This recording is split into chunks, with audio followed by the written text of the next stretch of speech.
Good morning बच्चों। आज हम प्रश्नावली 1.1 का छठवां प्रश्न करेंगे। देखिए, छठवां प्रश्न है 6/13 को ऋण 7/16 के व्युत्क्रम से गुणा कीजिए। आप पहले अंकों पे ध्यान दीजिए और फिर हम देखेंगे कि ये जो हमें शब्द बोले गए हैं वो क्या हैं, क्योंकि जैसे शब्द बोले गए हैं उनको हम समझेंगे तो हमारे क्वेश्चन आसान हो जाते हैं। तो ये बोल रहा है ऋण 7/16 का व्युत्क्रम, यानी कि ये 6/13 को ऋण 7/16 से नहीं करना है गुणा, इसके व्युत्क्रम से गुणा करना है। तो इसका हल होगा ऋण 7/16 का व्युत्क्रम। व्युत्क्रम को सिंपल लैंग्वेज में हम बोलते हैं उल्टा। तो ऋण 7/16 का व्युत्क्रम कितना हो जाएगा?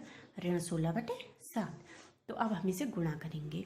तो 6/13 गुणा ऋण 16/7 बराबर 16 छक्का 96 और 13 सत्ता 91।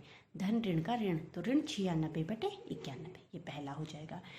इसके बाद दूसरा जो 7वां प्रश्न है वो है, बताइए कि कौन से गुणधर्म की सहायता से आप 1/3 गुणा ब्रैकेट में 6 गुणा 4/3 को 1/3 गुणा 6 ब्रैकेट में और गुणा 4/3 के रूप में अभिकलित करते हैं। तो देखिए, इसको लिखा गया है 1/3 गुणा ब्रैकेट में है 6 गुणा 4/3 बराबर ब्रैकेट में है 1/3 गुणा 6 गुणा 4/3। तो इन दोनों को जब 1/3 अलग है, 6 गुणा 4/3 को एक साथ गुणा किया, फिर इनको 1/3 के साथ गुणा किया, या 1/3 और 6 को पहले गुणा किया और फिर उसको 4/3 के साथ गुणा किया। तो इन दोनों कंडीशन में मान बराबर आते हैं। जैसे हम 1 गुणा 2 गुणा 3 को अगर इस प्रकार से लिखेंगे तो वही होगा। एक बार 1 बाहर रहेगा तो 2 3 6 एकम को 6 हो जाता है, और एक बार 1 और 2 को गुणा करेंगे तो 1 दूना 2 गुणा 3 6 हो जाता है। तो मान बराबर आते हैं।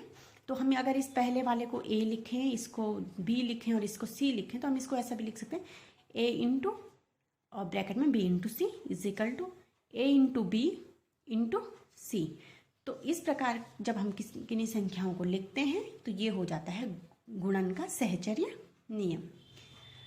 और जब हम संख्याओं को a इंटू बी और b इंटू ए लिखते हैं तो उसको हम बोलते हैं क्रम विनिमय नियम।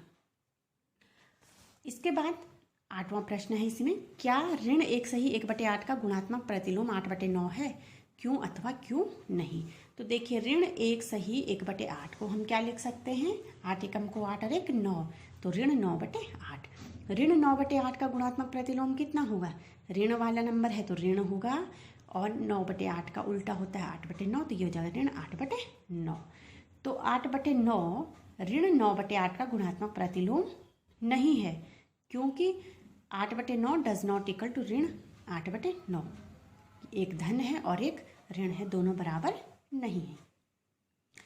इसी में 9वां प्रश्न है, क्या 3 सही 1/3 का गुणात्मक प्रतिलोम 0.3 है? क्यों अथवा क्यों नहीं? हमें पहले निकालना है। अगर वही आ जाता है तो अच्छी बात है, नहीं आता है कुछ दूसरा आता है तो क्यों नहीं। जैसे यहाँ पे ये धन आए है और जबकि उत्तर ऋण में आना चाहिए था और इसने धन में उत्तर दे रखा था, तो हमने रीज़न दिया था कि इन दोनों का मान बराबर नहीं होते हैं। वही यहाँ पे भी करना है। 3 सही 1/3 को हम लिख सकते हैं 3 3 9 और 1 10/3। तो जो 10/3 का गुणात्मक प्रतिलोम होगा वो कितना हो जाएगा? 3/10। इसका मतलब है कि 3/10 में अगर 3 में 10 का भाग देते हैं तो हम उसे क्या लिखते हैं? 0.3। तो 0.3 3 सही 1/3 का गुणात्मक प्रतिलोम है, क्योंकि 3/10 बराबर 0.3 ही होता है। तो इस प्रकार से हमारी जो ये प्रश्नावली में जो क्वेश्चन थे वो मैंने आपको करके दिखाए हैं। इसके बाद इस प्रश्नावली का 10वां प्रश्न है, 10वां प्रश्न है और 11वां प्रश्न है। एक रिक्त स्थान वाला है 11वां प्रश्न, और 10वें प्रश्न में आपको सिंपल से छोटे छोटे शब्द दे रखे हैं और आपने उनके उत्तर लिखने हैं। तो वो आपके लिए होमवर्क है, आप उनको कीजिए और इन प्रश्नों को समझिए, नोट कीजिए। ओके।